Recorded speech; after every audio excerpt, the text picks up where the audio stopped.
주 예수보다 더 귀한 것은 없네.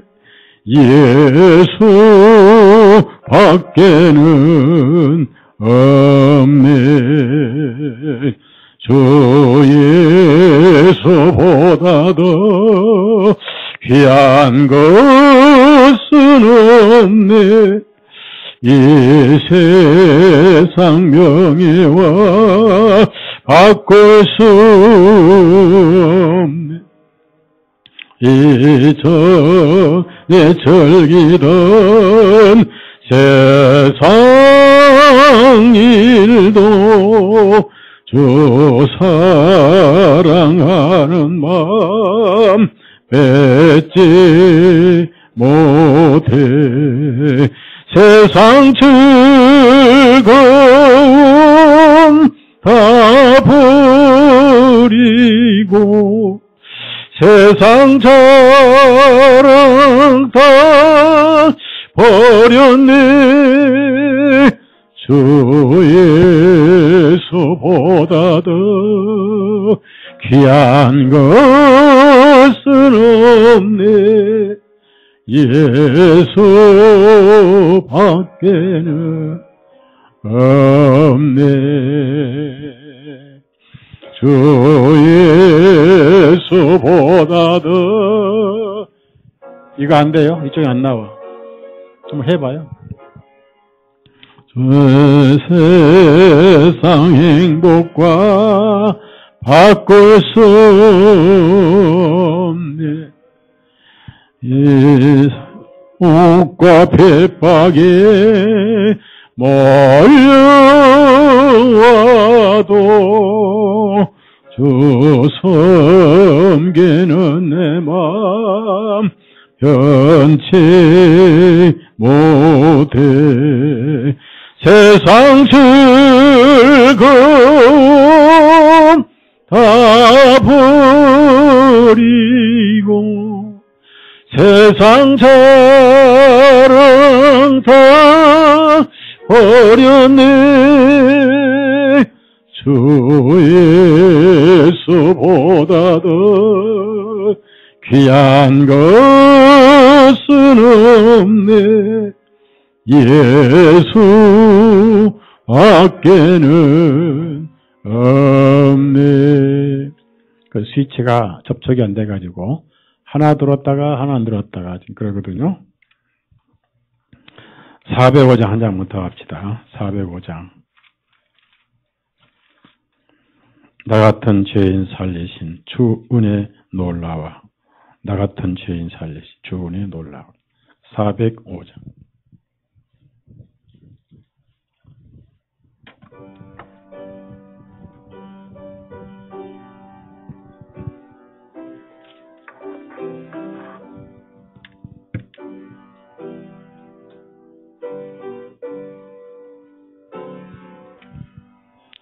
나 같은 죄인 살리신 주 은혜 놀라워. 잃었던 생명 찾았고 광명을 얻었네. 큰 죄악에서 건지신 주 은혜 고마워. 나 처음 믿던 그 시간 귀하고 귀하다. 이제 그 네가 산 것도 주님의 은혜로 또 너를 장차 본향에 인도해 주시리. 거기서 우리 영원히 주님의 은혜로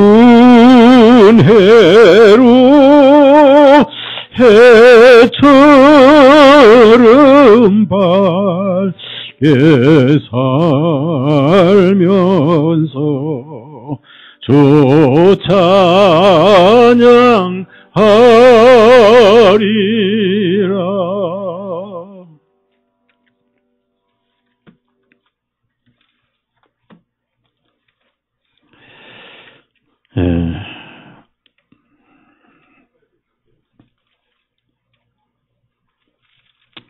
누가복음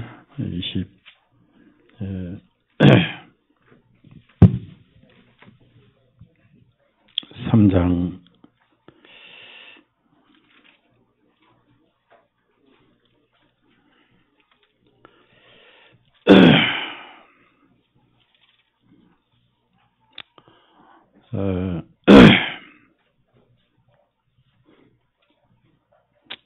23장 34절에서 38절까지 34절, 38절 읽겠습니다. 저희 스위치 고장이 났죠? 왜 그러냐면은 해외에 있는 분들이 서목사 얼굴이 어둡게 나온다고 특별 주문을 했어요. 그런데 말씀만 잘 나오면 되는데 얼굴 봐서 은혜 받는가요? 그러니까 말씀만 잘 나오면 되니까 다음 주 고치면 되겠죠. 34절에서 38절까지 하시겠습니다. 그때 예수님께서 말씀하시기를 누가복음 23장 34절부터 읽습니다. 그때 예수님께서 말씀하시기를 아버지여 저들을 용서해 주옵소서. 이는 그들은 자기들이 무슨 일을 하는지를 알지 못하기 때문이다 하시니라. 그리고 그들이 주님의 옷을 나누고 제비를 뽑더라. 사람들이 서서 바라보고 있었고 그들과 함께 있는 지도자들도 주님을 비웃으며 말하기를 그가 다른 사람들은 구원하였으며 만일 그가 하나님의 선택받은 자 곧 그리스도이면 그로 하여금 자기 자신을 구원하게 하라 하니라. 병사들도 주님을 조롱하고 가까이 와서 그분께 식초를 주며 말하기를 만일 내가 유대인들의 왕이거든 네 자신을 구원하라 하니라. 주님 외에는 그리스어와 라틴어와 히브리어로 이 사람은 유대인들의 왕이라 씌어진 명패가 있더라. 우리가 오전에는 두 가지 문에 대해서 공부를 했습니다. 같은 누가복음 13장인데도 좁은 문은 스테노스라는 고난과 한숨과 탄식의 문이고, 그리고 디기라라고 하는 문은 단순히 들어가고 나오는 문이었다고 말씀드렸고, 셔터의 특징은 한번 내리면 다시는 다음 날 해가 뜰 때까지는 문을 열지 않는다는 의미에서 복음의 문이 닫히면은 두 번 다시 구원이 없다. 성령님을 모신 교회는 복음교회고 사단의 적의 대상은 구원받은 교회입니다. 구원받은 교회만 복음을 가지고 있으니까 복음 전하는 교회를 박해를 하면은 이 세상에는 빛이 꺼지고 어둠이 꺼집니다. 어둠이 오는 겁니다. 그래서 문이 닫힌다 그 얘기는 이 세상의 복음교회를 파괴를 하고 박해를 하고 전도자를 멸망시키면 문은 닫힙니다. 그래서 어둠의 시대가 오고 있고 저는 오래전부터 전주교와 오랜 세월 싸웠고 또 조용기 목사와도 오랜 세월 문서로 싸우고 월간지로 싸우고 법정 싸움을 하고 말로 다 할 수 없는 시련 속에서 다윗처럼 압둘람 굴 같은 데 도망도 가고 이런 세월을 했고 또 이단 싸움하면서 탕명한 또 한경직 목사 교단과의 오랜 법정 싸움도 하면서 이렇게 파김치가 됐고 상처뿐인 영광을 이렇게 받으면서 오늘까지 죽지 않고 살아 있습니다. 한국에 오전에 제가 말씀드린 것처럼 한국판 와코의 사건이다 했는데 이 와코의 사건은 세월호뿐만 아니고 오래전에 오대양 사건 때부터 시작된 사건이라고 말씀을 드릴 수가 있습니다. 제가 가진 서류에 카피의 복사본이 있는데 그 복사본에는 제가 이런 것을 같이 파헤쳐 왔던 미국의 변호사가 한 분 계시는데 그분이 쓴 책인데 그 카피본을 제가 가지고 있습니다. 그 내용에 의하면은 오대양 사건은 마약 공장이 안에 있었고 그 마약을 박순자라는 사람과 직원들이 삥땅을 해서 팔아먹다가 들켜서 그걸 입막음하느라고 약을 먹여서 수면제를 먹여서 전문가가 32명을 교사를 해서 그 더운 7월 달에 샌드위치 건물 천장에다가 집어 올려놓습니다. 우리가 자살을 한다면은 박순자라는 여자는 오대양 회사 사장이고 공예품을 만들어서 이제 세계에 수출을 하는 사람인데 결혼도 안 한 자기 아들하고 딸하고 같이 죽을 리가 없죠. 모정은 세상의 어떤 힘보다 강하다 그랬죠. 자살하면 자기 아들, 딸은 먹고 살 걸 빼놔야 되고 그래서 어마어마한 사건이 입막음하기 위해서 했던 그런 내용의 책인데 그걸 아직도 언론화시키지 못하고 있습니다. 그래서 그 내용에 의하면은 이병헌 씨는 사라져야 할 사람이었고 그런 근본적 배후에는 한국 종교재판을 시작한 제수이트가 있다. 여러분 아시다시피 세월호가 출발한 날짜가 4월 15일입니다. 4월 15일은 예수회가 가장 선호하는 날입니다. 지금 현재 우리가 겪고 있는 경제 고난, 앞으로 있을 2016년부터 있게 될 대공황, 그 전에 있게 될 하이퍼 인플레이션, 대한민국 부채가 총 2,000조가 넘지요. 갚을 수 없는 부채고 언젠가는 터지게 마련이고 삼성 회사의 자본도 60% 70%가 다 해외 자본이고 미국의 빚도 1,900조가 돼서 190조가 돼서 앞으로 그 빚이 버블이 꺼져버립니다.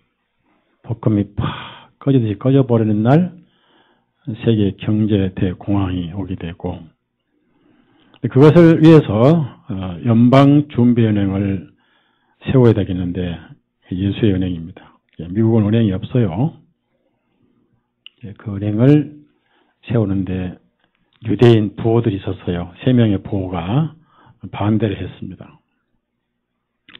예수의 하수인인 뉴욕에 있는 자킬 이슬란드라고 하는 조그마한 섬 JP 모건 예수의 앞잡이 별장에서 모여가지고 연방준비은행을 세우기로 결정했고, 이것에 장애가 되는 반대파들을 수장시키기 위해서 타이타닉호를 만들어서, 타이타닉호를 안 타면은 그건 명사가 아니다.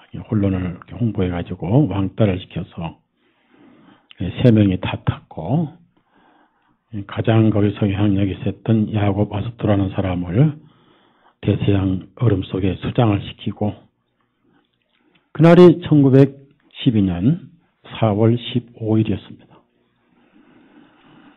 1913년 연방준비은행을 세우고 1914년 세계 1차 대전을 그 돈으로 일으킨 게 예수회입니다. 그리고 2차 대전 일으켰고, 미국은 자기 은행이 없습니다. 미국은 돈이 필요하면 그 은행에서 돈을 찍어오되 국가가 채권을 써주고 이자를 냅니다. 지금 이자 낼 돈도 없어요. 그래서 케네디가 미국 최초의 캐톨릭 대통령인데, 케네디가 캐톨릭 신앙은 별론데 정의감은 참 좋았어요. 그래서 우리가 왜 남의 은행에 돈을 빌려와야 되느냐. 채무성에다가 미국 정부 돈을 만들어라 라고 지시를 했는데, 그해 때가 6월 달인데 그해 11월에 암살을 당했어요. 미국은 영원히 가톨릭 손아귀에서 벗어나지 못합니다. 그래서 이제 경황이 오면은 한국 같은 나라는 썰물처럼 돈이 빠져나갈 것이고, 미국에는 휘발유 배럴당 지금 4불 5불인데 한 2, 3년 지나면은 20불씩 폭등할 것이고, 한국에는 또 한 번 석유 파동이 날 것입니다. 그 경제 공황에 대해서 워낙 충격이 커서 그걸 상상할 수가 없어요. 거기에 많은 기독교인들이 좁은 길을 포기할지 모릅니다. 우리는 절대 이 길을 포기하면 안 됩니다. 아셨죠? 우리 천국 가는 길이잖아요. 뒤돌아보지 말고 바울사도는 달려가야 된다. 더 기쁜 얘기는, 저는 자료를 다 가지고 있어요. 특히 원서를. 그러니까 근거 없는 소리는 안 하죠. 자, 우리가 이제 이럴 때 뭘 붙들어야 돼요? 이럴 때 누굴만 붙들어야 돼요? 누구 다리를 붙잡아 매야 돼요? 그렇지. 이럴수록 예수님만 붙들어 매야 돼요. 예? 예.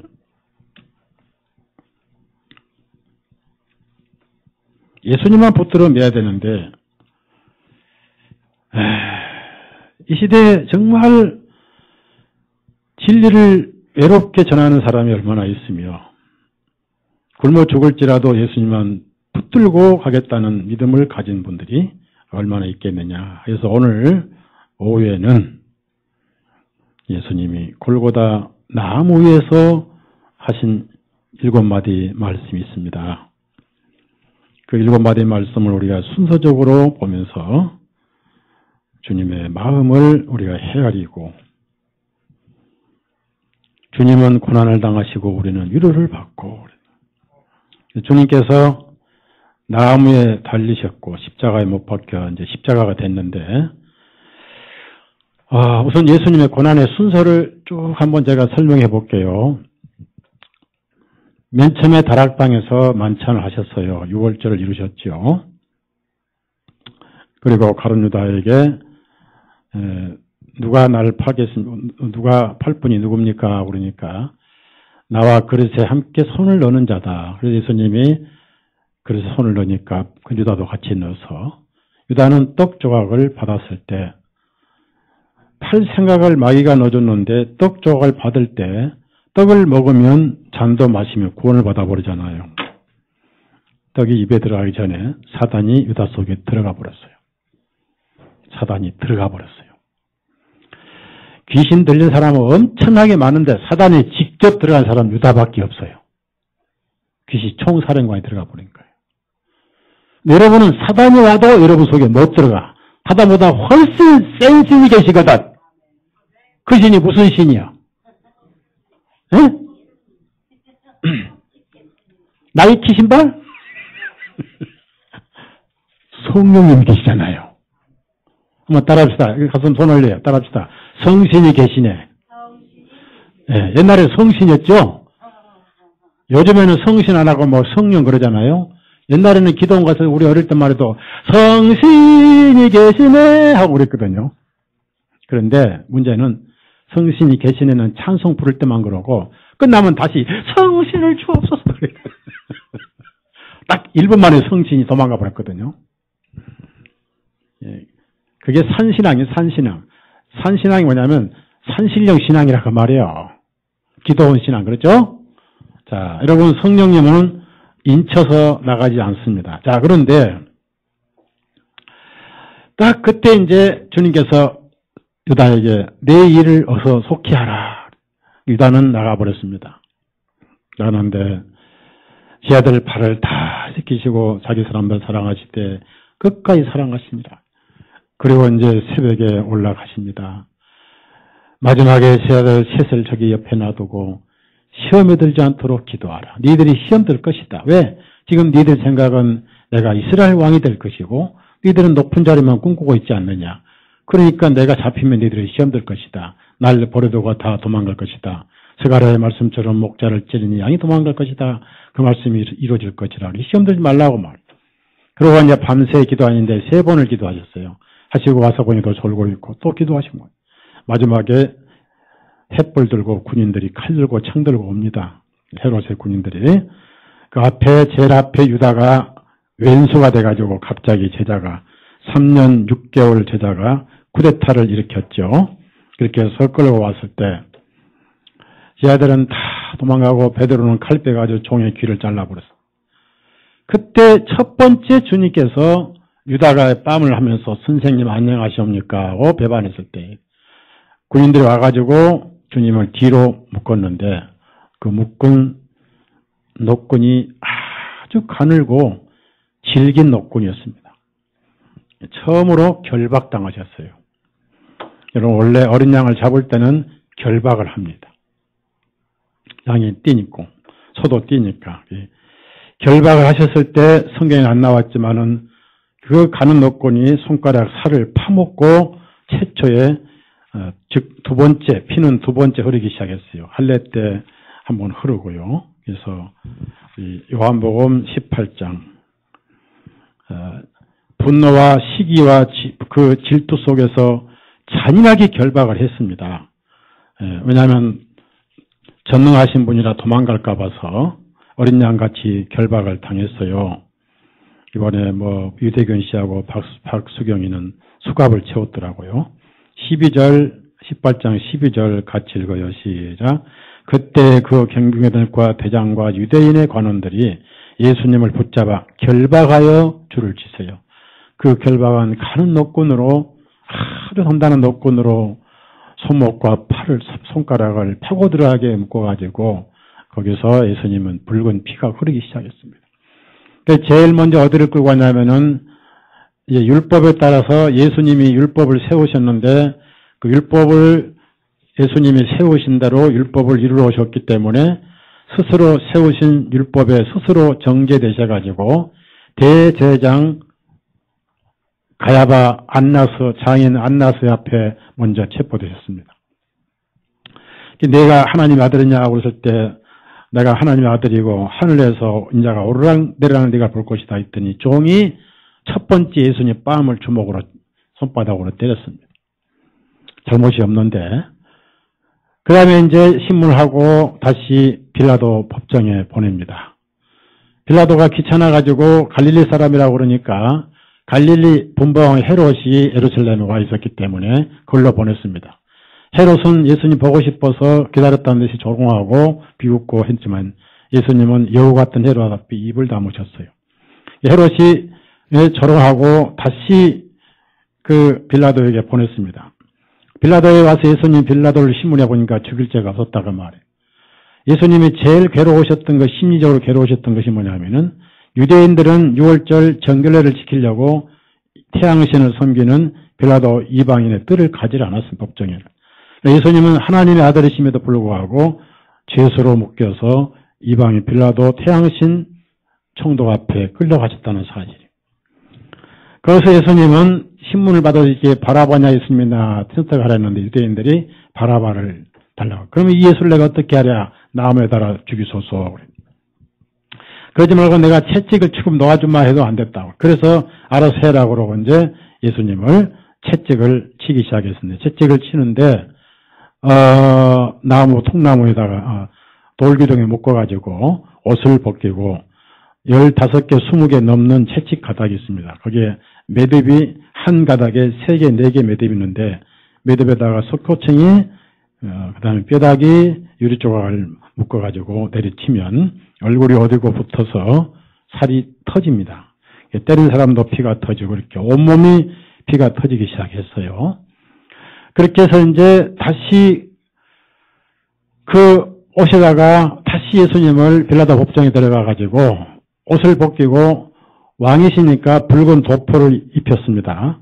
온몸에 도포가 피로 얼룩져 탁탁 붙어가지고 쓰리고 아프신데 가시 손가락보다 긴 가시 넝쿨을 용왕가를 만가서 예수님 머리에다 로마 군인들이 눌러 씌웠고 왕은 호울이 있습니다. 갈대를 주어서 다시 뺏어서 갈대 예수님 머리를 쳤고 그 다음에 조롱을 하고 침 뱉고 또 주먹으로 치고 또 종들이 손바닥을 때리고 이렇게 해서 이제 다시 옷을 벗기고 조롱 다 한 후에 본래 옷을 입혔습니다. 옷을 벗길 때 살이 떨어져 나갑니다. 으스러지고. 그 예수님 신음하신 구절은 어디에도 없어요. 다 참으셨어요. 왜 신음 한마디 하지 않으셨냐면은 여러분이 지옥에서 신음할 수 없도록 쓸개탄 포도주 이것도 다 참으시고 그래서 이제 그 몸에다가 만신창이가 된 몸에서 얼굴에 피가 흐르기 시작하면서 골고다로 통나무 하나를 메고 가시게 하는 거예요. 어깨가 쓰리고 사방이 터져서 밤새 못 주무셔가다가 그 쓰러지고 또 쓰러지고 그래서 어쩔 수 없이 시간이 지체되니까 구레네 시몬에다가 통나무를 대신 메고 강제로 골고다 가가지고 큰 나무 옆에 그리고 양쪽에 저 아래 또 다른 강도 둘이 통나무를 메고 끌려오기 시작합니다. 나무 밑에 와서 예수님을 먼저 눕히고 통나무 양손에다가 못을 박습니다. 뼈는 상하지 않도록 이 사이에 못을 박아서 손의 뼈가 이렇게 물러나면서 예수님이 오장 간장이 끊어지는 고통이 있으셨지만 또 이를 악물고 참으셨습니다. 그리고 밧줄을 통해서 그 큰 나무 가지에 목 올리더니 그 나무 위에다가 멍치로 또 모정하고 아래도 고정을 해서 이제 발을 포개가지고 발목에다가 또 큰 대못 멍치를 때려서 피가 소모에서 발에서 주르르 흐르기 시작을 했습니다. 그렇게 해서 우리 주님은 골고다 나무 위에서 그 피를 흘리고 있는 사이에 가쁜 숨을 몰아쉬면서 7마디 말씀을 하셨는데 첫 번째 하신 말씀이 저들의 죄를 용서해 주십시오 했어요. 첫 번째 하신 말씀.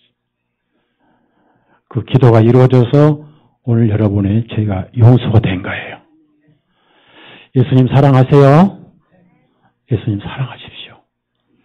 여러분은 여러분을 죄인으로 정죄해도 예수님은 전혀 죄인인 여러분 모르되 의인인 여러분은 아셔요. 아셨죠?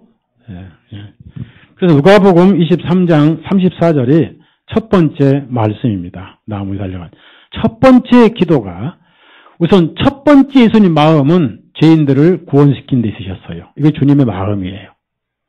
얼마나 고마운 마음이에요. 얼마나 감사한 마음이에요. 34절 다 같이 읽습니다. 누가복음 23장 34절 다 같이 읽습니다. 시작. 그때 예수님께서 말씀하시기를 아버지여 저들을 용서해 주옵소서. 이는 그들은 자기들이 무슨 일을 하는지를 알지 못합니다. 뭘 하는지를 모른다는 거예요. 그러니 저들을 용서해달라는 거지. 어떻게든 예수님은 구원자로서 그분 마음의 첫 번째 생각은 죄인들이 구원받는 겁니다. 우리도 이 마음을 가져야 되겠죠? 우리의 첫 번째 생각은 뭐예요? 남편이 돈 잘 벌고 잘 사는 게 목적이요. 구원받는 게 목적이요. 아내가 구원받는 게 목적이고, 자식이 구원받는 목적이고. 근데 안 그래. 구원은 천천히 받더라도 돈 많이 벌어서 잘 살게 해달라고. 이게 첫 번째 생각 아니에요? 예? 관심들이 딴 데 있어요. 그 다음에 예수님은 마지막 돌아가시면서까지 1년과 1000년의 본을 보이셨습니다. 왜 그런 본을 보이셨냐면은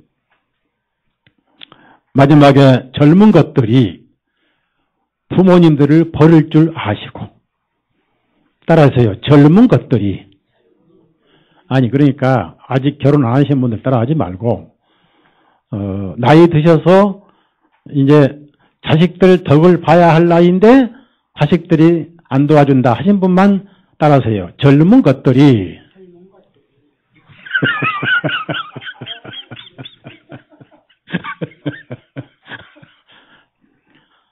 솔직히 요즘 젊은 것들 부모 섬겨요?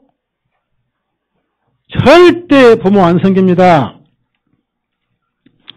엄마가 아기 낳고 젖을 먹을 때는 젖이 탱탱하고 파릇파릇하고 젖꼭지도 부드럽고 그렇습니다. 근데 늙으면은 번데기 삶아서 한 일주일 간 것처럼 쭈글쭈글 해가지고 아무리 빨아도 우유는커녕 젖은커녕 물도 안 나오죠? 예? 그러니까 엄마가 필요 없는 거예요, 이제. 볼일 다 봤다는 거예요. 근데 성경에는 절대 그렇게 하면 안 돼요. 우리 잠언서 23장 찾아보세요. 그래서 잠언서가 있는 거예요. 그러니까 요즘에는 애들 낳아서 애들하고 계약서를 써야 돼요. 계약 써가지고 그걸 공증해 놔야 돼. 믿을 만 아무도 없어, 젊은 것들이요. 요즘 부모 효도 안 합니다. 애들, 젊은 것들. 젊은 것들이요. 그래서 나이 드신 분, 그래, 이렇게 따라합시다. 나이 들면 따라요. 가르치자, 젊은 것들.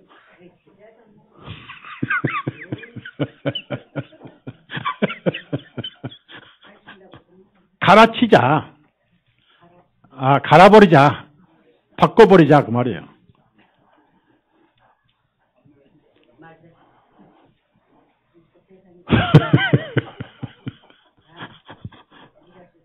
자, 잠언 23장 22절. 다 같이 읽어요. 22절. 다 같이 읽습니다. 시작.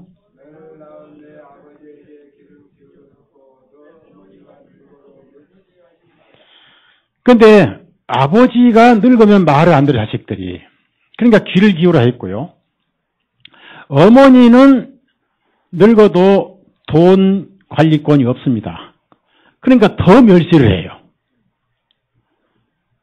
그래서 이제 요즘에는 어머니들이 경제권을 잡고 있는 분이 많이 있으니까 멸시를 좀 덜 받을 거예요. 우리 노자매님들은 은행 가서 통장 하나에 10,000원만 딱 넣어놓고 그 통장을 10개씩 가지고 절대 아내는 자식들에 보이지 말고 깍대기만 보여주고, 내가 죽으면 이 통장 10개 다 니들 거다. 그때부터 갈비 나오고 살칼치 나오고 대접하기 시작해요. 절대 아내 보여주면 안 됩니다. 아내 딱 보니까 10,000원밖에 안 들었다. 그날부터. 예? 자, 그러면 예수님의 두 번째 말씀 무슨 말씀이냐면은 부모 효도, 자식 효도, 천륜을 다 이루셨는데 요한복음 18장을 찾아보십시다. 두 번째 말씀 19장. 바로 여기서 예수님은 육친의 동생들도 믿지를 않았어요.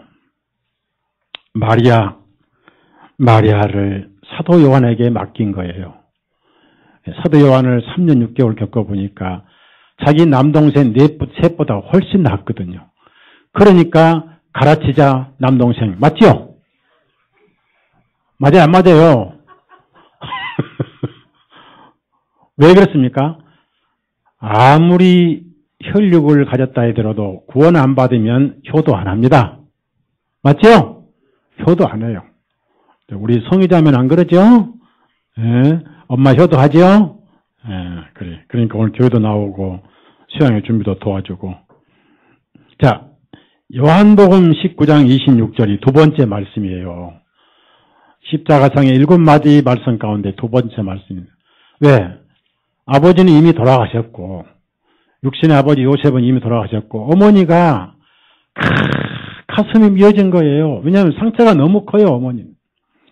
왜냐하면은 최초의 가브리엘의 수태고지를 받으신 분이 마리아고, 또 마리아는 말씀대로 되어지기를 원합니다 하고 믿음의 자매였고, 누구보다 예수님을 사랑하고 아꼈던 바로 주님 하나님의 도구였습니다. 처녀로서 아이를 뵙고 오해도 많이 받았고, 육신의 요셉이라고 가끔 믿음이 떨어질 때 마누라를 다그치지 않겠어요. 마리아 이리 와봐, 할 말 있어. 왜요? 너 진짜 예수님 맞아? 너 나 몰래 당신 누구 만난 거 아니야? 하고 한 번씩 발동이 나면 그렇지 않겠는가. 제 추측이에요. 나중에 하늘에 가서 요셉 만나가지고 요셉에서 서먹서 따지면 참 미안하다고 사과해야 되겠지만은, 추측이 그래요. 인간이니까. 26절이 두 번째 십자가의 말씀입니다. 26절 읽습니다. 시작. 그때 예수님께서 자신의 어머니와 자신의 사랑하신 제자가 곁에 서 있는 것을 보시고 어머니에게 말씀하시기를 여자여 보소서 당신의 아들이니다. 그 다음에 27절 시작. 그때 제자에게 말씀하시기를 보라 내 어머니로다 하시니라. 얼마나 아름다운 효도입니까? 왜냐하면은 제일 걸렸던 게 자기 늙은 마리아 어머니였어요. 왜냐하면은 처녀 때 하나님이 쓰신 도구 아닙니까? 그러죠?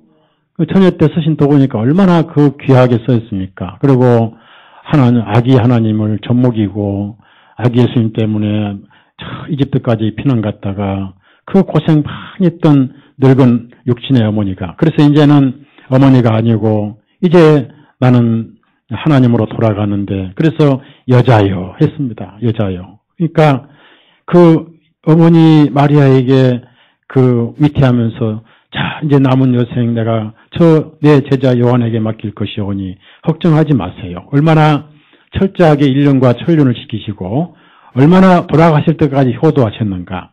그러니까 여러분 예수님 사랑한다, 하나님 사랑한다 하기 전에 내 아버님, 어머니를 잘 사랑하십시오. 아셨죠? 아버지, 어머니를 버린 자는 하나님도 버리고 예수님도 버린 자예요. 그런데 저는 희망이 없어요. 사실 아들이 셋인데도 희망이 없어.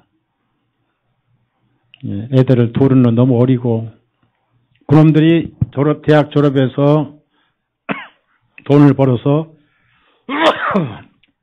그 돈을 내가 쓰려면 앞으로 20년을 기다려야 되니까. 그 20년을 기다리면 제가 20년 되면 90이 되니까 돈 줘도 쓸 줄을 모를 거라고. 일본에 있는 큰아들도 지 살기 힘들어서 이렇게 용돈도 안 주지, 바라지도 않지만은 하여튼 간에 자식들 효도하는 자식들을 둔 사람들은 복이 있는 분이에요.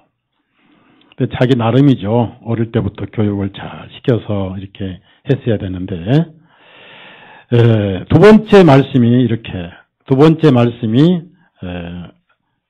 자기 애절한 그 육친의 마리아에게 효도하신 말씀입니다. 그 다음에 이제 세 번째 말씀은 어떤 말씀이냐면은, 피가 계속 흘리잖아요. 나무에 달리기 전에 제일 피를 많이 흘릴 때가 채찍을 맞을 때부터 흘리기 시작했어요. 그래서 예수님이 채찍 맞으시고 이제 통나무를 매시기 전에 가시넝쿨을 썼거든요. 가시넝쿨을 먼저 빌라도 법정 앞에 썼어요. 쓰고 얼굴에 머리에서 피가 흐르기 시작합니다. 채찍이 맞아서 120대 맞았는데 유대인들은 40대를 맞습니다. 율법을 지키느라고 바울 사도를 5번 때렸는데 5번 때릴 때마다 39대만 때렸어요. 왜냐하면은 혹시 40대를 넘어서면 율법을 범할까 봐서 39대를 때렸습니다. 그러면은 39대 때리는 것도 율법을 범한 거죠. 그러죠? 정확하게 40대를 때려야 되겠죠. 그러니까 이제 40에 하나 가운데를 5번이나 맞고, 그럼 예수님은 노예이기 때문에 120대를 때렸습니다. 120대를. 바울 사도는 40에 하나 가면 매를 5번 맞았으니까 4, 5, 20인데 거기서 4, 5, 20, 200대 맞았죠? 그렇죠? 200대에서 5개 빼면 몇 대예요? 195대. 예수님은 120대. 그 이제 다 살점이 떨어져 나오는데 이제 가시는 걸 쓰시고 다시 옷을 벗기고 입히시고 해가지고 거기다가 통나무 메고 이제 올라가시면서 가는 곳이 계속 발까지 피가 돼서 그 올라가신 핏자국이 전부 다 발자국, 핏자국이었습니다. 핏자국. 또 이제 그다음 손목, 발목을 또 박았죠. 정맥을 정맥 옆을 통과하고 피가 흐르기 시작하고 손가락에서 새끼손가락 피가 막 축축 떨어지고 그 다음에 발가락 피가 계속 떨어지잖아요. 피는 이제 밑으로 내려오니까 발에서 불면서 막 거기서 샘솟듯이 피가 나오기 시작해가지고 발가락으로 계속 피가 이렇게 쏟아지면서 점점점 머리가 어지럽고 희미해지면서 심장도 가파지고 기운이 없는 데다가 몸에 수분이 모자라니까 열이 날 거 아니에요. 열이 나서 그냥 열이 나서 목마르다 그러면 내가 목마르다 그 말씀 하셨다면은 그러면 예수님이 목마르신데 예수님이 시원한 걸 마셨더라면은 우리가 그러면 그 목마르면 우리가 당할 거 아니냐 이렇게 생각할 수 있습니다. 그래서 예수님은 내가 목마르다 그 말씀하신 것은 자신이 개인적으로 목말라서 물을 마시려고 하신 것이 아니고 구약 시편에 그 말씀을 하실 것이라고 예언이 되어 있어요. 그래서 그 말씀을 이루시려고 세 번째 내가 목마르다 하신 거예요. 그래도 안 마셨어요. 슬깃한 식초 포도 주셔서 안 마셨어요. 그 진통제인데 왜? 고통이 남아있으면 죄인들이 당할까 봐서 완전히 주님이 다 당하셔야 돼요. 세 번째 말씀이 네 번째 말씀이요. 세 번째 말씀 요한복음 19장 다시 한번 찾아봐요.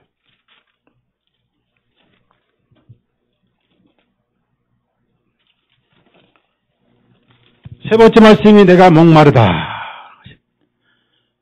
그래서 여러분 목이 말랐다고 해서 생수나 무엇을 마셨느냐? 안 마셨습니다. 그래야만이 지옥에서 한 사람도 목마를 사람이 없어지기 때문이에요. 지옥의 특징은 목마르는 거예요. 28절 요한복음 19장 28절 세 번째 말씀 다 같이 읽어요. 읽습니다. 시작. 이 일 후에 예수님께서 이제 모든 일들을 이루신 것을 아시고 성경 기록을 성취하시려고 말씀하시기를 내가 목마르다. 이 말씀은 시편 69편 말씀을 이루시는 거예요. 왜냐하면은 목이 말라서 내가 목마르니 물 좀 떠오라 그런 의미가 아닙니다. 실제로 목이 마르셨지만 누구도 그 목을 채워주지를 않았고 또 예수님이 실제로 그 시편 69편 21절을 읽어보세요. 이 말씀을 이루신 거예요. 그래서 예수님은 다 목마르셨고 그래서 지옥에서 목마를 사람을 하나도 없게 해놓으셨는데 시편 69편 21절 다 같이 읽습니다.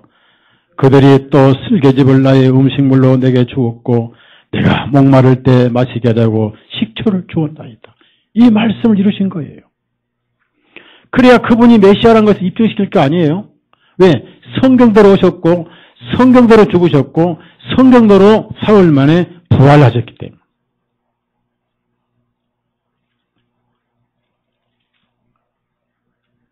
그 목마른 건 뭐냐?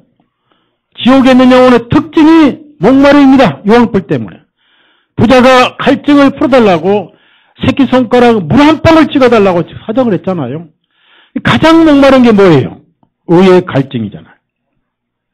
죄가 다 백일하에 드러나는 것이 지옥 아닙니까? 사랑하는 여러분, 한마디로 여러분은 참 복이 있는 분들이에요. 어떻게 여러분이 이 예수님을 알고 거기다가 복음을 깨달았는지 그것이 알고 싶다. 그러죠? 이 사람 손잡아 봐요. 인사 좀 해서 보고 참 당신은 신기한 분이네요. 어떻게 예수님 알게 됐죠? 예? 이 시간에 석가모니 가서 나무 간센 보리쌀 할 건데, 예? 비나이다 칠성당님이 쌀 건데, 냄매 호령했건 냄매 호령기 할 건데, 어떻게 여러분이 여기 와서 예수님 알게 됐는지 신기한 겁니다. 그럼 네 번째 말씀 무슨 말씀이냐? 네 번째 말씀은 십자가 강도의 구원입니다. 누가복음 23장을 찾아보세요. 예수님은 처음에 저들의 죄를 용서해달라 하신 말씀처럼 자기 자신의 고통을 감수하시고 마지막 지옥 떨어지기 직전에 있는 영혼을 바로 예수님은 구원해 주셨어요. 그게 뭐예요? 네 번째 말씀이에요. 네 번째. 자, 예수님 말씀이. 그 다음에 그 말씀이 영혼을 구원시킬 말씀입니다. 누가복음 23장 43절. 43절. 다 같이 있습니다. 시작. 예수님께서 그에게 말씀하시기를 진실로 내가 네게 말하노니 오늘 내가 나와 함께 낙원에 있으리. 이 한마디가 한 영혼을 지옥에서 천국으로 옮겨버렸습니다. 여러분, 한 영혼이 구원받는 것은 많은 말이 필요해요. 단순한 한마디도 할 수 있어요? 복음은 단순하지요? 복음은 단순합니다. 왜? 죄만 자복하면 구원의 말씀은 단순합니다. 복잡하게 할 필요 없어요. 그냥 낙원에 있으리라. 이 한마디 말씀으로 영원히 지옥에 떨어졌던 한 영혼이 구원을 받았잖아요. 예수님은 돌아가시면서도 한 영혼을 구원하셨어요. 근데 가장 효과 있는 전도가 뭔지 아세요? 구원받은 성도가 하나님 앞에 가기 직전에 유언할 때가 가장 효과 있는 전도예요. 여러분 유언할 때 우리 집 이거 팔아서 5억짜리인데 3억은 큰 놈 주고 2억은 셋째 주고 그따 유언하지 마시고 그런 유언을 어떻게 하느냐? 제가 가르쳐 드릴게요. 내가 쓰는 재산은 다 팔아 교회에다 헌금해라? 이렇게 하는 거예요. 그리고 큰 놈도 구원받고 둘째도 구원받고 셋도 막내까지 다 구원받고 우리 사돈도 구원받고 친척 구원받고 다 구원받고 그래야 나 하늘에서 만나느니라 하고 이게 유언이 나도록 하셔야 돼요. 그런데 교회에다 헌금하라고 유언한 사람은 한 사람도 없더라고. 왜 그런가 했더니 헌금할 돈도 없이 죽어버렸거든. 다 써버려. 최고의 유언이 뭔지 아세요? 전도의 유언입니다. 예수님은 돌아가시면서도 마지막 숨을 바쁘게 쉬시면서 피가 떨어지면서 머리에 얼굴에 피투성이면서 강도에게 네가 오늘 나와 함께 낙원에 있을 것이다. 이 한마디가 이 영혼을 하늘로 옮겼습니다. 얼마나 아름다운 말씀이에요. 주님의 마음은 오신 것도 구원이고 사신 것도 구원이고 돌아가신 것은 구원의 완성을 위해 돌아가셨잖아. 그러니까 얼마나 아름다운 주님의 마음을 우리가 볼 수가 있습니다. 네 번째 말씀입니다. 다섯 번째 말씀 무슨 말씀이냐? 이제 하나님께 하소연합니다. 그 하소연이 뭡니까? 엘리 라바 사박다니 이제 하나님께 마지막 호소를 합니다. 마태복음 27장.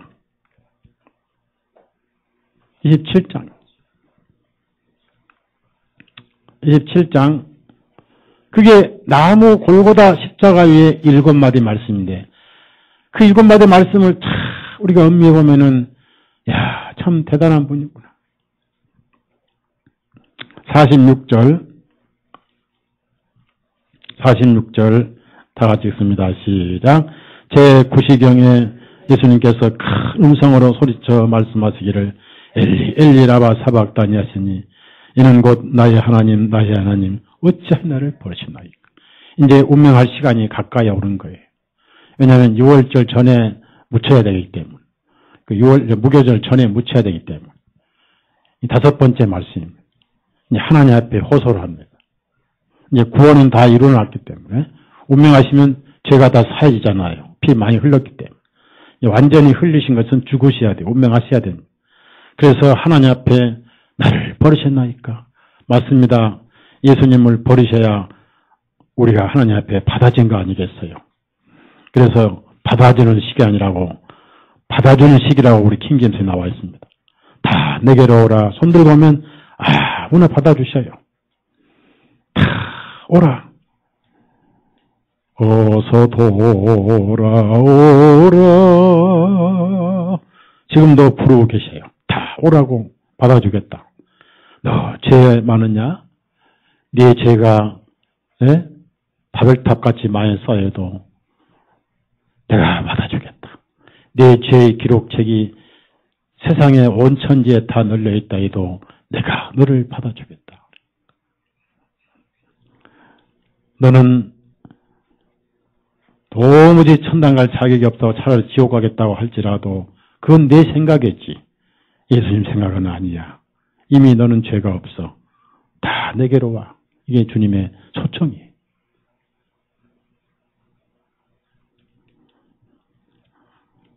여섯 번째 말씀이 뭐냐면 이제 다 이루었다. 이제 성경까지 다 이루었다. 요한복음 19장.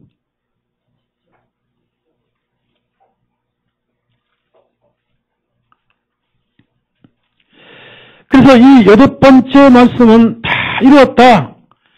그래서 여섯 번째가 뭡니까? 6은 무슨 숫자죠? 인간의 숫자죠. 그래서 사람이 되신 목적을 다 이루셨다 그 말. 다 이루셨어요. 요한복음 19장 30절. 다 이루셨어요 이제. 예수님이 사람이 되신 목적을 전부 이루셨어요. 피 흘리러 오셨어요. 그걸 다 이루었어요. 구원을 다 이루셨어요. 그분의 짧은 33년 6개월 삶을 하나님의 어린 양으로 완성을 하셨고 순종하셨습니다. 5가지 제사가 다 번제, 소제, 화목제, 속죄제, 속건제가 다 이루어지고 관제처럼 부어지고 하나님 앞에 거제처럼 올려져서 여제처럼 흔들림을 당하신 분이에요. 요한복음 19장 30절. 다 같이 읽읍시다. 그러므로 예수님께서 식초를 받으시고 그분께 말씀하시기를 그것을 다 이뤘다 하신 후에 머리를 숙이시고 영이 떠나가십니다. 그런데 머리 숙이고 영이 떠나가실 때 왜 여기서 여섯 번째냐? 일곱 번째가 아니고 일곱 번째 마지막 있는 힘을 다 내서 소리를 지르셨는데 왜 그런지 아세요? 사람이요 운명 직전에는 힘이 난답니다. 운명 직전에. 이 말씀이 뭐냐면요. 일곱 번째. 이것을 고난의 완전수라고 그래요. 들어갑시다. 고난의 완전수. 구약의 피를 법궤에 피를 몇 번 뿌리죠? 위에다가? 그 앞에다가? 예? 7뿌리죠? 7번. 위에는 하나님 앞에 피를 뿌립니다. 앞에는 죄인 앞에 피를 뿌립니다. 하나님 앞에도 피, 내 앞에 피. 예수님 피밖에 없네. 예수님 흘린 피. 피밖에 없죠? 네? 피밖에 없어요. 피가 다 빠지니까 이제 심장이 곧 운명합니다. 박동이 거의 끝나가요. 뽕뿌질 더 이상 내보낼 피가 없는 거예요. 이미 다 진액도 빠져버렸어요.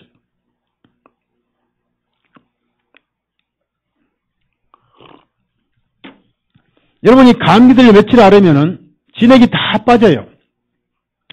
진액이 다 빠지면은 이 외부에 이 방어막이 없어져가지고 식은땀이 나옵니다.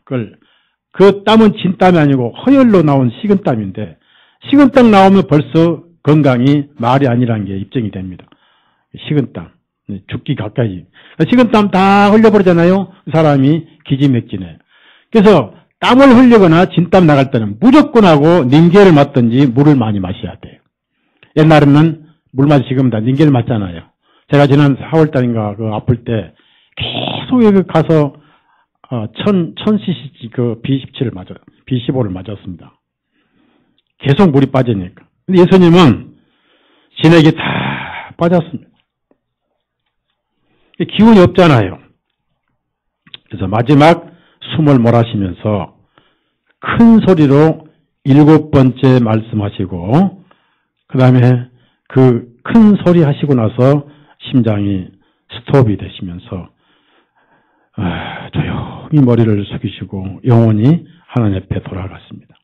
그 7번째 말씀이 뭐냐면은, 7번째 말씀이 여러분이 이 말씀대로 운명해야 돼요.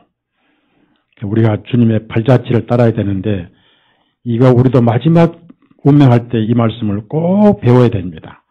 자, 이것이 7번째 말씀인데, 십자가 7번 말씀을 고난의 7원입니다.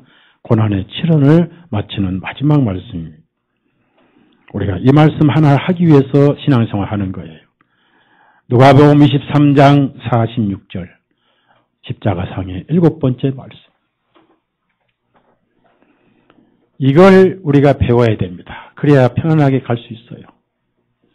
왜? 믿기 때문에 이 말씀 하는 거예요. 믿기 때문에. 누가복음 23장 46절 십자가상의 7번 말씀, 고난의 7원, 구원의 완전수. 왜 그렇습니까? 왜 이 말씀이 필요합니까? 46절 다 같이 읽습니다. 예수님께서 큰 음성으로 부르짖으시며 그분께서 말씀하시기를 아버지여 내가 나의 영을 아버지 손에 맡기나이다 하시고 영이 떠나가시니라. 이게 7번째 말씀이에요. 첫째는 우리 영이 하나님께 돌아가요. 돌아가죠? 이게 돌아가셨다는 뜻이에요. 맞죠? 돌아가셨다.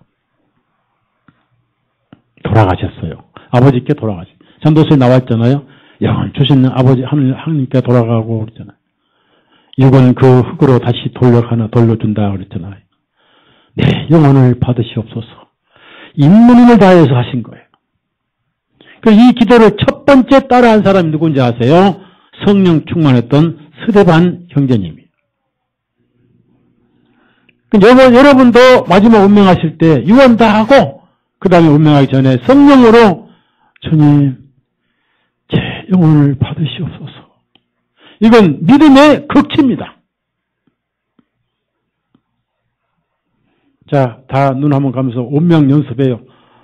운명 연습. 자, 눈 감고 따라서 해요. 주님. 그렇게 죽는 게 아니에요. 진짜 죽는 거 잘하고요. 따라서 해요. 주님. 네, 영혼을 받으시옵소서. 자, 어떻게 이런 운명하실 수 있습니까? 스데반도 그렇게 했거든요. 사도행전. 스데반은 그렇게 했어요. 스데반. 자, 우리 첫 번째 모델이 스데반입니다. 사도행전 7장을 보시면 정확하게 예수님 돌아가신 것처럼 그 운명했습니다. 왜 마지막에 이 말 운명의 이 마지막 실현이 믿음의 시금석이에요. 시금석. 옆에 지켜본 분들은 그거 한마디만 들어도 우리 어머니, 할아버지, 우리 아버님 하늘날 가셨어. 그 한마디만 듣고도. 근데 잘 보세요. 가짜 구원은요. 절대 이 말이 안 나옵니다. 불안해가지고 나 천당 갈까요? 정말 할 수 있을까요? 목사님 기도해주세요. 나 안 죽을랍니다 하고 악을 박박스가 죽어요. 지옥 간 거예요. 사도행전 7장 59절 예수님 운명을 그대로 따른 사람이 스데반이에요. 여러분도 마지막 운명할 때 이 말씀을 하시고 하나님 앞에 가셔야 돼. 그래야 확실한 믿음을 가졌구나라고 옆에서 간증할 수 있는 거예요. 그래서 간증하는 거예요. 자, 59절 다 같이 읽습니다. 시작. 그들이 돌로 스데반을 치니 그가 하나님을 부르며 말씀하시기를 주 예수님이시여 나의 영을 받아주옵소서. 자, 여러분. 자, 예수님은 하나님 아버지께 내 영을 받아달라고 기도를 하시고 운명하셨고 스데반은 예수님께 받아달라고 기도를 하고 운명했어요. 이거 굉장한 겁니다. 저를 보세요. 예수님은 하나님의 아들로 오셨기 때문에 다시 아버지께 돌아가시잖아요. 개인적으로 돌아가신. 그 다음에 우리 대표로 돌아가시잖아요. 그러죠? 우리가 그분 안에서 올라가죠? 그러죠? 그리고 스데반은 예수님 제껴놓고 아버지께 직접 갈 수 있어요? 없어요? 갈 수 있어요? 없어요? 없죠? 왜? 내가 길이요. 진리요. 그래서 우리는 예수님께 가는 거예요. 맞죠? 또 그분이 하나님이시거든.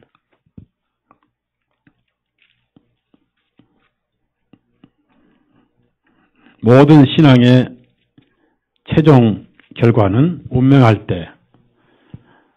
그러면 몇 가지 생각해 봅시다. 다시 요한복음 19장 46절 보시면, 자, 46절을 보시면, 이제 있는 힘을 다해서 소리를, 왜냐하면 이제 운명하시니까, 아버지여 그랬습니다. 자, 예수님은 하나님의 아버지. 왜? 말씀으로 오셨기 때문에. 우리도 말씀으로 거듭났죠? 그러죠? 말씀으로 거듭났습니다. 그래서 하나님의 아버지입니다. 내 영을 아버지 손에 맡기나이다 하고 아버지께 영이 떠나가셨습니다. 영원히 가셨어요. 자, 여기서 예수님 육신을 어떻게 장례해달라는 유언이 있어요? 없어요? 없죠? 없죠? 여러분 육신에 관심 갖지 마세요.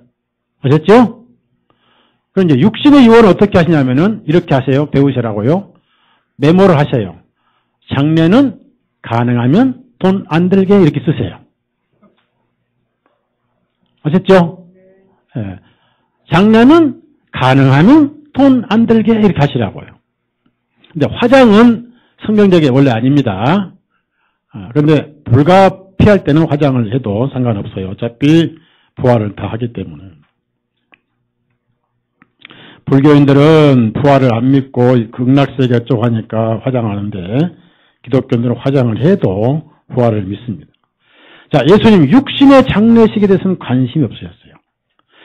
자, 엉뚱하게도 육신의 장례식은 제자들은 한 사람도 염을 하거나 그 다음에 수의를 입혀드리거나 아니면 모략을 발라드리거나 한 사람은 아무도 없었습니다.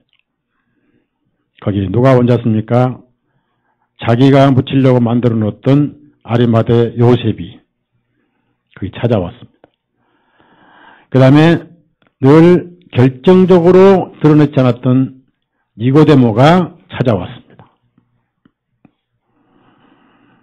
정말 섬겼던 제자들은 온데간데 없어져 버렸어요. 물론 이 장례가 중요한 건 아니에요. 근데 장례는 예수님이 확실히 돌아가신 것을 입증하는 근거가 됩니다. 우리의 신앙의 마지막 한마디는 주님, 제 영혼을 아버지께 맡깁니다 하고 운명하는 거예요. 자신이 없는 사람은 이 말을 할 수가 없습니다. 운명할 때 누가 진짜 구원인가 입증이 됩니다.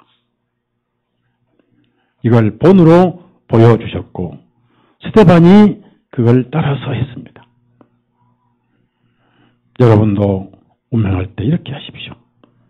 주님, 제 영혼을 받으시옵소서. 왜? 내가 주님 안에 있잖아요.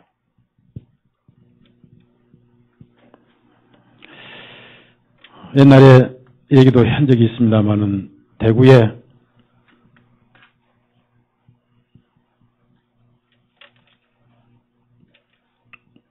제가 아는 노형진이 한 분 계셨어요. 이분은 장로교 장로님인데도 구원을 받은 분이고 저하고 교제를 좀 했던 분이에요. 대구에 교회를 하나 세우는데 그 지도자가 형제교를 끌고 와버렸어요. 근데 그분이 어디에 매이지 않고 다니면서 복음을 많이 전했어요. 영천의 백진태 목사님도 잘 아시는 분인데 그분이 운명할 때 이런 말 한마디 했습니다. 그분 삶은 개인 전도를 많이 했어요. 쉬지를 않았어요.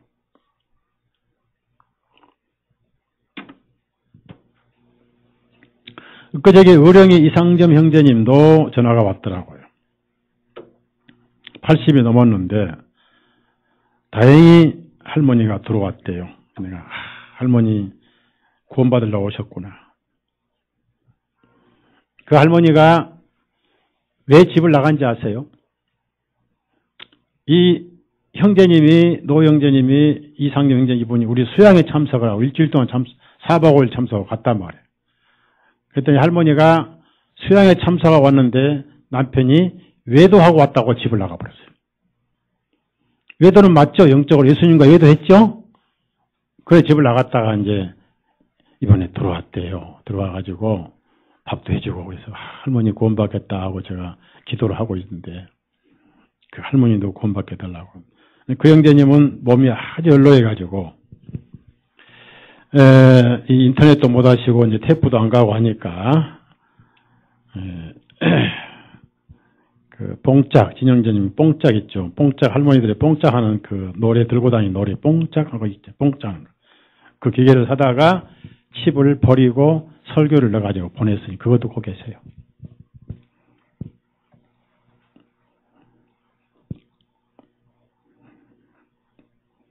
그 대구의 노형제님 마지막 운명하면서 이런 말을 하고 갔어요. 운명 탁 하면서 한마디 남긴 말. 기운이 없잖아요. 보통 노인 돌아가면. 눈 감고 눈도 못 뜰 힘도 안 나와요. 기운이 없으면. 주님 최선을 다하다 왔나이다. 그러고 딱 운명했어요. 전도하는데 최선을 다했다. 그래서 6마디 말씀의 결론이 7마디 말. 모든 그리스도인들은 죽을 때 진정한 신앙을 알게 됩니다. 익산에 우리 친교에 나오시는 임성원 목사님이 계세요. 그분은 저를 참 좋아하시고 저도 그분을 존경하는 분인데 그분은 중환자실하고 호스피스 병동에서 전도를 하는데 호스피스 병동에 가보면은 돈 없는 사람들은 거기까지 못해요. 돈이 없으니까. 호스피스 병동 돈 많이 들어요. 뭐 국가에서 해준다 하지만은 돈 많이 들어요. 돈 많은 사람들 거기 오는데 주로 누가 오느냐. 회사 사장들, 회장들, 시골의 땅 부자들. 근데 거기에 주로 오신 분들 가운데 목사님들, 교인 1000명, 2000명 목회 목사님들, 그리고 장로님들 많이 와가지고 그분들에게 가서 이제 선도라는 거예요. 그 어떤 목사는 막 화를 낸대요. 당신이 뭔데 목사에 감히, 죽어가는 마당에 당신이 뭔데 감히 목사한테, 이 고추고도 목사한테. 자, 성경에 목사도 거듭나야 되죠? 거듭나야죠? 거듭나서 목사가 돼야죠? 특히 장로들 막 화를 낸대요. 그 일반교회 목사들 와가지고 뭐 찬송 불러주고 우리 장로님 또 뭐 하루에 거룩하고 어쩌고 상을 많이 받고 어쩌고. 근데 이분이 전도를 하는데 목사들 장로들 상담해보면요 거의 다 마음에 평안이 없더랍니다. 다 불안하고 간단하게 전도를 합니다. 간단하게 믿음으로 가잖아요. 행위로는 안 가는 거 아닙니까? 예수님이 다 이렇게 해주면 그렇게 평안하게 하면서 그 다음에 운명을 하더라는 거예요. 믿음은 단순하죠. 맞죠? 오로도 못하는 찬송하냐 합시다. 이거 알면 돼요. 그러면 마지막 죄 생각할 필요 없잖아요. 그렇죠? 예, 피만 생각해야죠. 그렇죠? 그리고 운명하더라는 거예요. 얼마나 마지막 신앙이 중요한 거예요. 오로도 못하네. 343장. 그러니까 이 복음이 없어서 그러는 거예요. 행위로 믿어서는. 343장 1절, 2절, 4절.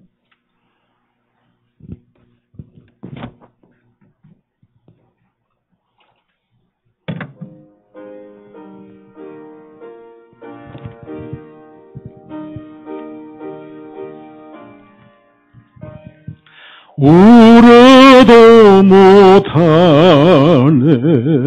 눈물 많이 흘려도 겁을 없게 못하고 죄를 씻지 못하니 울어도 못하네. 십자가에 달려서 예수 고난 보셨네. 나를 구원하시니 예수밖에 없네. 힘써도 못하네. 말과 뜻과 행실이 깨끗하고 착해도 다시 나게 못하니 힘써도 못하네.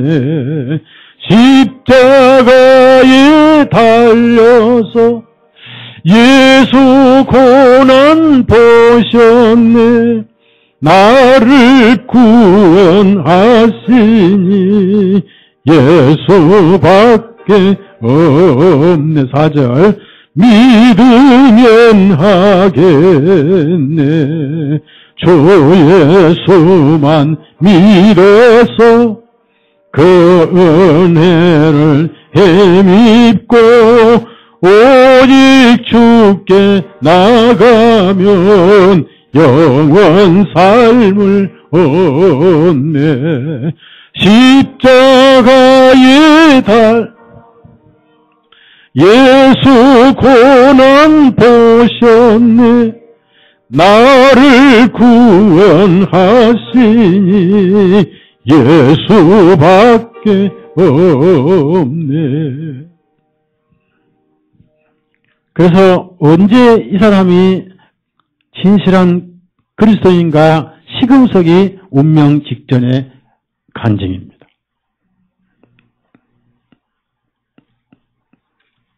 보편적으로 그리스도인들이 운명할 때 왜 주님께서 날 안 데려가시는지 모르겠어요. 이렇게 빨리 좀 데려가시지. 내가 좀 가슴 아픈 게 우리 개성현자님 남편 홍윤도 형제님 장례를 못 치르던 게 가슴이 아픈데 구원받았죠? 구원받고 하늘에 갔으니까 성애자매 맞죠? 그럼 성애자매 이제 구원받고 하늘에 가야 되는데 남편하고 또 가족들은 놔두고 가면 안 되죠? 남편 데리고 구원시켜야 그죠? 다 이루어진 구원인데. 자, 여러분, 제가 일본에서 빌브라이트 CCC 국제총재가 인도하는 세미나를 참석한 적이 있어요. 그때 빌브라이트 국제 CCC 총재가 무슨 말을 했냐면은 그분은 훌륭한 그리스도인인데 나중에 이제 제수의 돈을 좀 먹었어요. 직접 먹지 않고 간접적으로 먹었습니다. 김중건 목사도 한국 CCC 총재였는데 제가 부암동 CCC 훈련원에서 목사님들 연수 세미나를 인도할 때 제가 강사로 한번 그분을 초청해서 강사를 맡긴 적이 있습니다. 그리고 제가 삼각산 그 밑에 북악터널 밑에 무슨 호텔이 있었어요. 거기서 김중건 목사를 아침에 만나가지고 제가 권면했습니다. 그분이 가장 친한 친구 중에 하나가 조씨, 여의도 조씨거든요. 제가 이제 이분을 만났어요. 김중건 목사를 북악터널 밑에 무슨 올림피아 호텔인데 아침에 만나서 식사를 하면서 김중건 목사가 한국의 유명한 그 지도자잖아요. 그래서 그 사람 행동 하나하나가 다 따라갈 수 있으니까 제가 권면했습니다. 목사님, 조영기 목사는 아닙니다. 모든 기독교 행사에 그분을 넣지 마시고 당신은 그분하고 함께하면 안 됩니다. 신앙이 가짜입니다. 했더니 이분이 많이 변질했어요. 그래요? 그 양반이 그러나? 하시더니 나는 요즘 수녀들도 만나고 있는데 그래서 맛이 가버렸어요. 수녀들이 접근을 해요. 일부러. 왜? 타락시키려고. 그러니까 성경에 인정에 끌리면 안 돼. 맞죠? 인정은 인간의 의에 해당되는 거예요. 그래서 그때부터 제가 김중건 목사를 제 교제권에서 끊어버렸습니다. 제가 별 사람 다 만나봤어요. 조영기 목사가 저를 만나자고 목동에 우리 집 앞에까지 왔는데 제가 거절했어요. 워낙 서달서이가 유명하죠?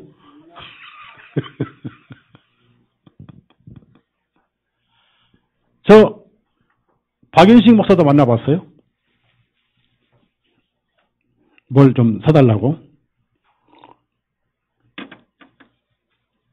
인천에 최성기 목사도 만나봤어요. 남산에 엠버서더 호텔을 만나봤습니다. 제가 그런 얘기를 다 안 해요. 나중에 이제 자서전 쓰면 다 나와요. 이야, 이렇게 교계에 유명한 사람 다 만나봤구나. 근데 영적인 친구는 아닙니다. 제가 일본에서 빌리 브라이트 총재 세미나를 참석할 때 그분이 한 말 3일 동안 세미나를 참석했는데 동경에서 다 잊어먹었어. 한마디만 기억하고 있어요. 미국에서 오랫동안 신학대학 교수를 했던 분이에요. 헬라어 히브리어를 통피고 라틴어까지 기는 분인데 그분이 신학 박사고 신학교 교수인데 빌리 브라이트 씨가 전도 집회할 때 참석을 해서 나중에 손들어 와가지고 총재님 저는 아직도 죄 때문에 불안해요. 신학 박사가 헬라어 히브리 신학 박사가 그러니까 빌리 브라이트 총재가 에베소를 딱 펴놓고 딱 한마디만 했어요. 에베소 2장 8절 은혜로 구원받습니다. 아 그래요? 신학 박사가 처음 구원받은 거예요. 은혜로 구원받습니다. 그거 지금 하나만 기억나요. 동경에서 빌리 브라이트 세미나 할 때.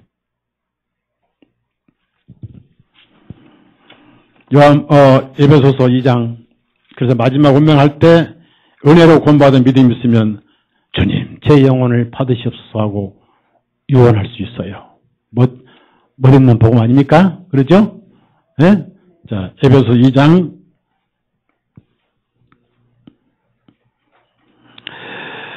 8절 9절 얼마나 은혜로운 말씀이에요. 8절 9절 다 읽을 시간을 8절 9절 읽고 그리고 집에 가면 안 됩니다. 수양회 준비하고 가야 됩니다. 그냥 가신 분들은 벌금 옵니다. 8절 9절 다 같이 읽습니다. 시작. 이는 너희가 믿음을 통하여 은혜로 구원을 받았기 때문이니 이것은 너희 자신에게 난 것이 아니요 이 믿음은 하나님의 선물이니라. 행위들에서 난 것이 아니니 어떤 사람도 자랑하지 못하게 하려 함이라. 신학 박사가 이 구절로 구원받았어요. 행위는 아닙니다. 맞죠? 어떤 죄가 있더라도 죄는 행위에 들어가니까 은혜로 구원받는 거예요. 얼마나 감사합니까? 이 믿음을 가진 자만 운명할 때 내 영혼을 받으시옵소서 할 수 있는 거예요. 자, 여러분 사람이 죽을 때 손들 힘도 없죠? 네? 손들 힘이 있어요? 없어요? 근데 지금은 손들 힘이 있죠? 오른손 다 들어요. 그때 못 드니까 지금 들어요. 운명할 때. 그 다음에 따라서요. 주님. 주님 하면 또 주가, 여러 주가 있으니까 안 돼. 예수님. 제 영혼을 받으세요. 그러고 운명하면 돼. 기도합시다. 하나님 감사합니다. 이제 30일 밤부터 수양회를 하고자 합니다. 귀 있는 자만 와서 듣게 해주시고 듣는 자는 복이 되게 해 주옵소서. 우리가 하지만 주님이 하시고 주님의 뜻을 이루는 이 마지막 시대 한국 땅에 복음이 막히고 있사옵니다.